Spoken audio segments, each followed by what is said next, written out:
अब हम साईं बाबा का नाम लेकर गीता के 5वें अध्याय संन्यास योग पर आगे चलते हैं। यह अध्याय अर्जुन के प्रश्न से शुरू होता है। वो श्री कृष्ण से पूछते हैं कि कर्म योग और संन्यास योग, इन दोनों में से कौन सा मार्ग कल्याणकारी है। इस प्रश्न का कारण है अर्जुन के मन की दुविधा। वो देखता है कि उसको अपने बंधुओं से, बांधवों से, रिश्तेदारों से, गुरु से लड़ाई करनी पड़ेगी, और वो सोचता है कि इतने भयानक कर्म करने की क्या आवश्यकता है। अगर तो इसलिए वो ये फिर प्रश्न दोबारा करता है जो उसने पहले भी किया था कि कर्म संन्यास और कर्म योग, इन दोनों में से कौन सा ज़्यादा कल्याणकारी मार्ग है। श्री कृष्ण भगवान इसके उत्तर में कहते हैं कि दोनों ही मार्ग मोक्ष देने वाले हैं।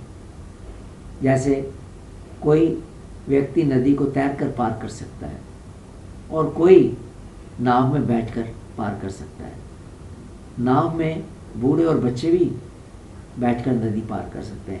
इस तरह कर्म योग सब के लिए आसान मार्ग है। इसी को श्री कृष्ण भगवान कहते हैं फॉलो करना, इसी पर चलना ज़्यादा लोगों के लिए, आमतौर पर लोगों के लिए बेहतर है।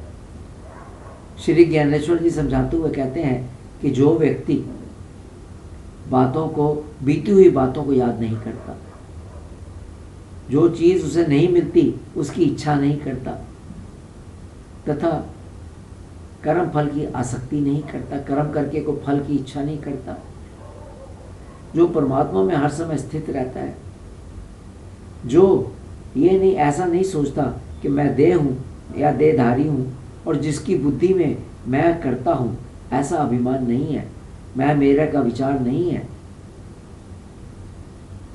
वह सन्यासी ही है। जिस व्यक्ति का भगवान में चित्त स्थिर हो गया है, मन पूरी तरह से प्रभु में स्थिर हो गया है, वह कर्म करता हुआ भी कर्मों से जुड़ता नहीं, उनसे अलग रहता है, उन कर्मों का उस पर कोई असर नहीं होता। ऐसा व्यक्ति असल में कर्म रहित है। मैं मेरा का अहंकार त्यागने के कारण ऐसे कर्म योगी के कर्म केवल शरीर से, इंद्रियों से ही होते हैं। अब यहाँ पर अगला प्रश्न है कि ऐसे कर्मयोगी को कैसे पहचाना जाए।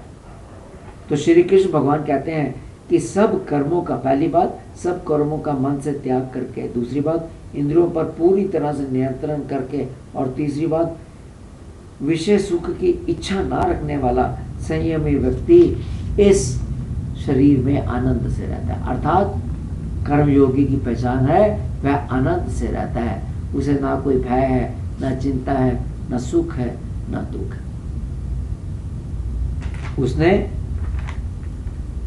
उसने इंद्रियों पर पूरी तरह से अपना मन पर नियंत्रण कर रखा हो, इंद्रियों पर नियंत्रण कर रखा है, और उसे विषय सुख की इच्छा भी नहीं।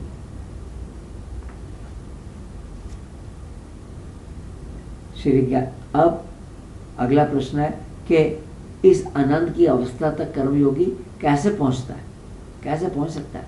तो श्री ज्ञानेश्वर जी बताते हैं कि जब व्यक्ति ये समझ जाता है कि ईश्वर, पहली बात अकर्ता है, कुछ कर्म नहीं करता, दूसरी बात सृष्टि की उत्पत्ति ही नहीं हुई, अर्थात सृष्टि है ही नहीं, तीसरी बात मैं और ईश्वर एक ही हैं, ऐसा अनुभव होने लगता है, तथा तीनों लोकों में उसे किसी चीज़ से कुछ भिन्न या अलग नहीं दिखता, सब कुछ परमात्मा का स्वरूप ही है, ब्रह्म स्वरूप ही है। उसे गाय, हाथी, कुत्ता, चींटी, चंडाल में कोई भेद नहीं दिखता। ऐसा व्यक्ति हर वक्त समचित होता है। अच्छे बुरी के प्राप्ति में उसके मन में हर्ष और शोक नहीं होता, उसे वह विषय सुख में भी नहीं रखता। ऐसा व्यक्ति कर्मयोगी है, ऐसा व्यक्ति समचित है। ऊपर कहा गया कि कर्मयोगी विषय सुखों से लिप्त नहीं होता, उनसे अलग रहता है। तब ये प्रश्न ये उठता है कि जगत में व्यक्ति विषय वासना को पूरा करने के लिए साधन क्यों जुटाता है, अर्थात ईश्वर को सुख देने वाले कर्म क्यों कर, शरीर को सुख देने वाले कर्म वो क्यों करता है। तो इसका कारण है, इसका उत्तर ये देते हैं कि साधारणतः व्यक्ति विषय सुख में अर्थात शरीर के सुख में और आत्म सुख में फर्क नहीं जानता। उसे पता ही नहीं है कि आत्म सुख शरीर सुख से अलग है। आमतौर पर साधारणतः व्यक्ति मनुष्यों की सोच या बुद्धि ऐसी हो जाती है कि विषय भोग में, विषय के भोगों में होने वाले दुख में उसे सुख मिलता है। विषयों का भोग करता है, दुख भी प्राप्त करता है, फिर भी वो सोचता है कि उसे सुख मिल रहा है। जैसे कोई व्यक्ति बहुत शराब पीने वाला है, शराब की बोतल पिएगा, नशे में गिरा पड़ा होगा, उसको नुकसान होगा, घर में परेशानी होगी, लेकिन वो उस आदत से छूट नहीं पाता। वो सोचता है उसी में उसको सुख है और उसी में पड़ा रहता है। ऐसे कई उदाहरण दिए जा सकते हैं कि मनुष्य विषय के पीछे पड़ा रहता है, दुख उठाता है, फिर भी नहीं उसको छोड़ पाता। संसार मिथ्या हुआ है, फिर भी वह सुख के भ्रम का निर्माण करता है। यह जगत मिथ्या है, तब भी ये एक झूठे मतलब सुख के भ्रम का एक निर्माण करता है कि सुख है, असल में सुख नहीं है। असल में विषय भोग, जितने भी विषयों के भोग हैं वह दुख का कारण है।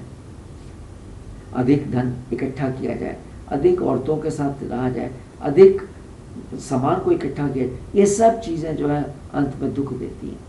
विरक्त ज्ञानी व्यक्ति विषय सुख जहर है ऐसी सोच करके विषयों का त्याग करता है। सुख का भ्रम देने वाले दुख को हमें नहीं अपनाना चाहिए, नहीं तो विषय वासना में और भी डूब जाएंगे।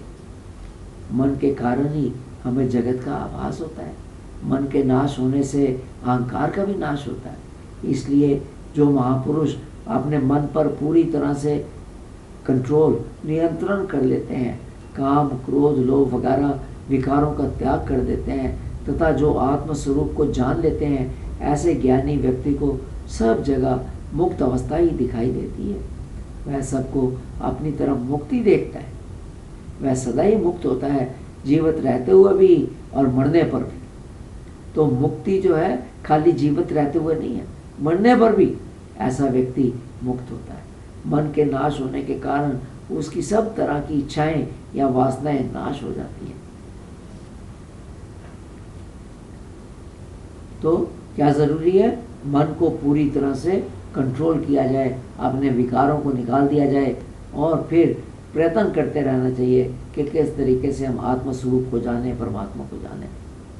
भगवान श्री कृष्ण कहते हैं, जो व्यक्ति भगवान को यज्ञ, तप आदि कर्मों का भोक्ता, सब कर्मों का के फल का स्वामी, सब पर शासन करने वाला और सबका कल्याण करने वाला, सबके दिलों में स्थित ऐसा मानता है, वही परम शांति प्राप्त करता है।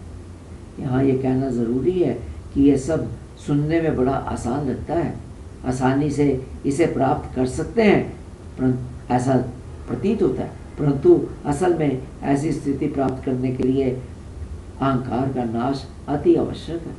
बिना अहंकार नाश के ये अवस्था नहीं बनती, क्योंकि हम ही अपने को कर्ता भोक्ता समझते हैं, अपने को शरीर मानते हैं। इसलिए ऐसी स्थिति में पहुंचने के लिए बहुत साधना की आवश्यकता है। ये यहाँ पर समाप्त होता है।